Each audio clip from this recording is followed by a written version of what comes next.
Sir ఇప్పుడు elections ముందర మరి ఇటువంటి నిర్ణయం అనేది మిగతా పార్టీలపైన ఎటువంటి ప్రభావం చూపిస్తుంది? బీజేపీకి తీవ్ర నష్టం అని కూడా అంటున్నారు విశ్లేషకులు చాలామంది. ఏం నష్టం ఉంటుందమ్మా?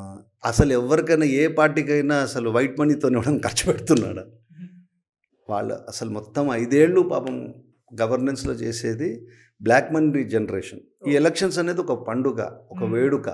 ఆ వేడుక లోపల ఉన్న బ్లాక్ మనీ అనేది తీసేసి చేస్తారు. వాళ్ళు వైట్ జనరేట్ చేయకూడదు కదా. ఎందుకంటే రిప్రజెంటేషన్ ఆఫ్ పీపుల్స్ యాక్ట్ లోపల contractors are not suppose to be elected. MLA కానీ ఎంపీ కానీ కాకూడదు. కానీ అందరూ పెద్ద పెద్ద నాయకులు మీరు చూడండి, అందరూ వాళ్ళు మేము ప్రభుత్వ కాంట్రాక్ట్లు చేస్తున్నామని పబ్లిక్లో ఉంటుంది. మీకు ఎట్లా ఉంది బై ఇన్కమ్ ఎట్లా వస్తుందంటే అది చెప్తారు. వాళ్ళది ఉండకూడదు.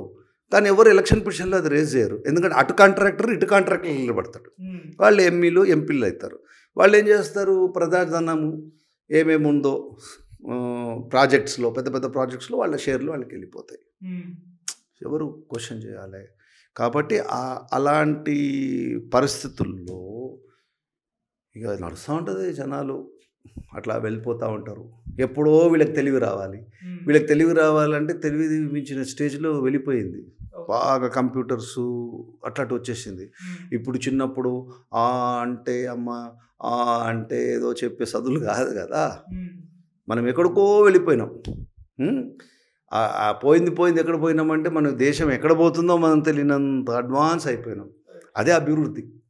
రోజు అభివృద్ధి అయిపోతూనే ఉన్నారు జనాలు. వీళ్ళు ఇచ్చేస్తూ ఉన్నారు, వాళ్ళు తీసుకుంటూ ఉన్నారు. వాళ్ళు అసలు ఎదిగిపోతూ ఉన్నారు. ఇట్లా ఆ ఎదిగిపోయేది రాజకీయ నాయకులు చూసి ఆనందపడుతున్నారు. కాబట్టి వాళ్ళ హ్యాపీనెస్లో వాళ్ళు ఉన్నారు. ప్రజలకి 5 రోజులు, ఆ 5 days చాలు. 5 daysలో డబ్బులు. ఇప్పుడు ఎలక్షన్ టైం లోపల ఇదంతా పక్కన ఎవడు చదవను కూడా చదవరు వాళ్ళు.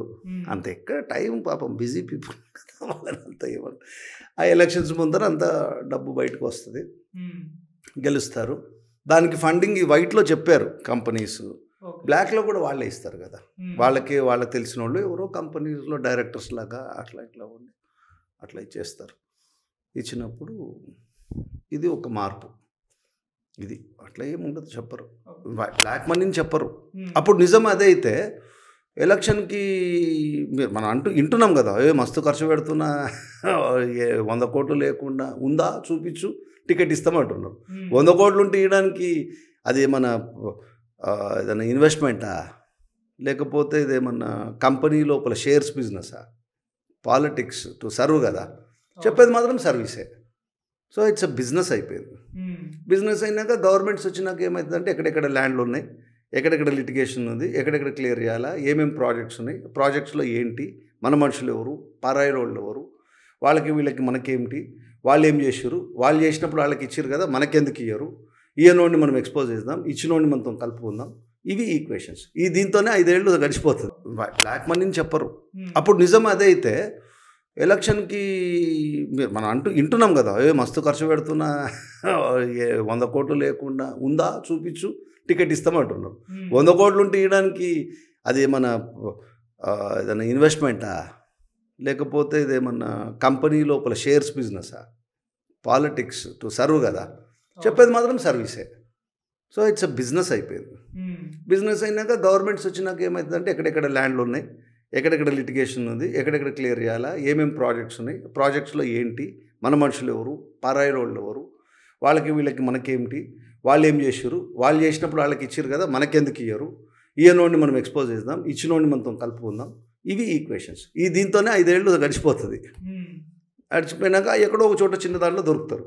దొరికినాక పేపరు ఇలాంటి వాళ్ళు ఏం చేస్తారంటే ఆయన చెప్పిండు ఈయన తిన్నాడు అంటారు. ఇది ఇంకొక 5 ఏళ్ళు వెళ్ళిపోతుంది. ఇట్లా జీవితాలు నడిచిపోతూనే ఉంటాయి. మనం పెరుగుతూ ఉంటాం. ఒక సైకిల్లో బాల్యావస్థ, యవనావస్థ ఉంటుంది, ఉద్యోగాలు వస్తాయని ఇట్లా ఆశగా ఉంటాం. ఆ ఉద్యోగాలు వస్తాయో లేదో తెలియదు. ఆ కన్సిడరేషన్ జోన్లోకి వెళ్ళిపోతాం. మెల్లగా ముసలోళ్ళం అయిపోతాం, పుట్టుకమని చచ్చిపోతాం.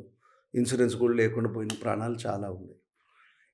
ఇంత డబ్బులు ఖర్చు పెట్టే బదులు, ఇన్ని ఫ్రీ స్కీమ్లు ఇచ్చే బదులు ఇన్సూరెన్స్ ఏదైనా ప్రజలకు ఇన్సూరెన్స్ ఇచ్చేస్తే ఏదో సమ్ అమౌంట్, ఒక 500 ఏదో ఉంటుంది కదా, కనీసం మనిషికి ఏదైనా అయినప్పుడు కట్టుకోవడానికి.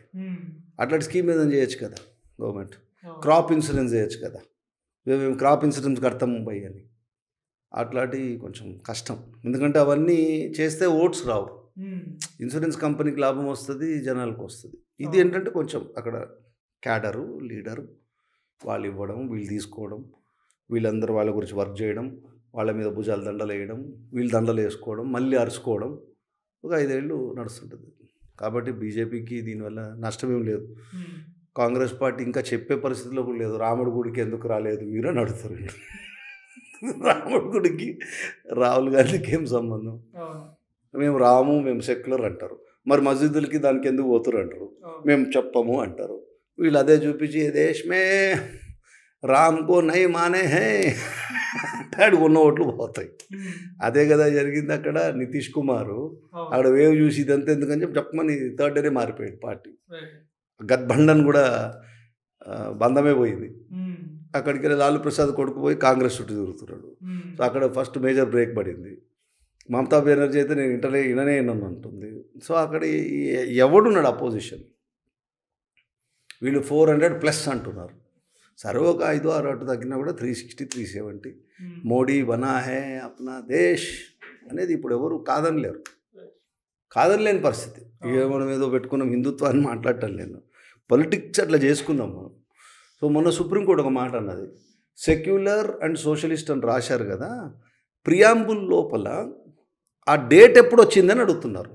మనం ఏం చదువుకుంటున్నాం? 1950 నుంచి రాజ్యాంగంలో ఉంది అనుకుంటున్నాం మనం. కానీ అది 76లో అమెండ్ అయింది. సో అది పట్టుకుంది సుప్రీంకోర్టు మొన్న. సో ఇప్పుడు అది అట్లా చెయ్యొచ్చా డేట్ నుంచి అన్నారు అనుకోండి, అప్పుడు ప్రియాంబుల్ కెనాట్ బి అమెండెడ్ అంటే ఈ సెక్యులర్ కథ పోతుంది. సెక్యులర్ అంటే ఏంటంటే, సెక్యులరు అంటే మనం అన్యమతస్తుల ఇంట్లోకి పోవాలి, వాళ్ళు పెట్టిన టోపీలు పెట్టుకోవాలి, వాళ్ళ దగ్గర బిర్యానీ తినాలి, నమస్తే కొట్టాలి, కేకులు తినాలి. సెక్యులర్ అంటే హిందూ టెంపుల్స్కి వెళ్ళకూడదు. సెక్యులర్ అంటే మైనారిటీస్ మసీదులను కానీ లేకపోతే వాళ్ళకున్న చర్చిలు కానీ టచ్ చేయకూడదు. కానీ హిందూ టెంపుల్ మీద మాత్రం మనం అజమాయిషి చేయాలి, అక్కడి నుంచి స్కీమ్లు ఇవ్వాలి. అది సెక్యులరిజం. మనకు అర్థమవుతున్న సెక్యులరిజం అది. కాబట్టి హిందువా ముస్లిమా అని మనం చూడకూడదు. ప్రజలందరూ ప్రజలే కదా. మీ ఒపీనియన్లో మూడోసారి కూడా బీజేపీ గవర్నమెంట్? నేనంత పొలిటిక్స్ మాట్లాడినామ్మా. నువ్వు వేస్తావు, ఓటేస్తే వస్తుందేమో మనకు తెలియదు. మనం ఎందుకు ఇప్పుడు బీజేపీ కాంగ్రెసా మనకి ఫ్రెండ్సా వాళ్ళు ఎనిమీసా? ఇప్పుడు వాళ్ళని పెంచుతున్నాం. ఇప్పుడు అదే కదా, కార్పొరేట్ కంపెనీస్ వాళ్ళకి డబ్బులు ఇస్తుంది. మనకేం వచ్చేది ఏం లేదు. మనం హిందూ అయినంత మాత్రాన బీజేపీ ఇచ్చేది లేదు, హిందూ కానంత మాత్రాన కాంగ్రెస్ వచ్చి మెచ్చుకునేది ఏం లేదు. అందరి జీవనంతో పాటు మనం ఎట్లా బతుకుతాం అంతవరకు ఆలోచించాలి. మనం పోయి ఓటు మనకి ఇచ్చినోడికి వేయాలి. అది ఫ్రీ కాన్షియస్తోనే వేయాలి. నేను వీళ్ళ కోటేస్తావో వాళ్ళు ఓటేస్తావు, నువ్వు అడగకూడదు, నేను చెప్పకూడదు, నేను పోయి ముద్ర వేయాలి. కానీ అంత సీన్ లేదు. ఎవరికాడి ఏటీఎంలో వేసి కొట్టేసుకుంటా ఉన్నాడు. ఇంతకుముందు బూత్ క్యాప్చరింగ్ అయ్యేది, ఆ రోజులు పోయినాయి. డైరెక్ట్ ఏవిఎంలే మ్యానిపులేట్ అవుతుంది అంటున్నారు. ఏ ఓటు ఎప్పుడు రావాలో కూడా చెప్తామంటున్నారు. తెలీదు మనకి. దాన్ని ఇప్పుడు మనం ఏం చెప్పలేము.